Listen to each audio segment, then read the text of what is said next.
তোমাদেরকে বলেছিলাম আমার মিষ্টি আলু গাছে মিষ্টি আলু হয়েছে, আজকে উঠাবো। একটা উঠাবো, বেশি উঠাবো না, দেখি কেমন হয়েছে।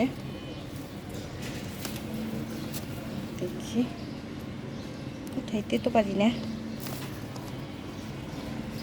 এই যে মিষ্টি আলু, নিজের গাছের ফল, কত সুন্দর না? আমি বিশ্বাসই করতে পারতেছি না মিষ্টি আলুটা যে হয়েছে। আজকে আবহাওয়াটা ঠান্ডা ঠান্ডা,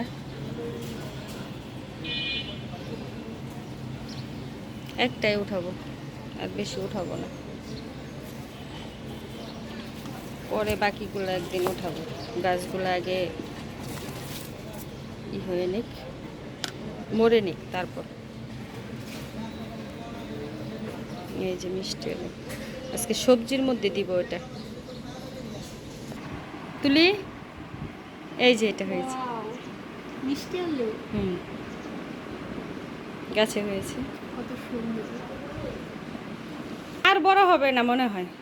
এইটুকি এইটুকি যে হয়েছে এটাই তো বেশি। পরে একদিন সবগুলো উঠাবো না। আজকে সবজি রান্না করব। আজকে যেহেতু সোমবার, নিরামিষ, তার জন্য সবজির মধ্যে মিষ্টি আলুটা দিলে খেতে ভালো লাগে।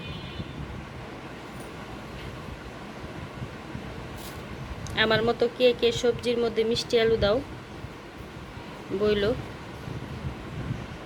আজকে ডাঁটা, বেগুন, মিষ্টি কুমড়, মিষ্টি আলু, পটল, মানে যা যা সবজি আছে ওইগুলো সব দিয়ে আজকে একটা সবজি রান্না হবে।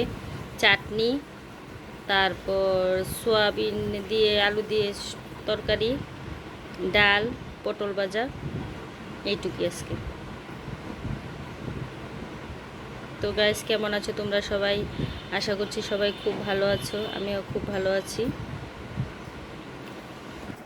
তো দেখো, মিষ্টি আলুটাকে আমি কেটেছি, কত সুন্দর হয়েছে, একদম খেতে যেরকম হয় ওরকম হয়েছে।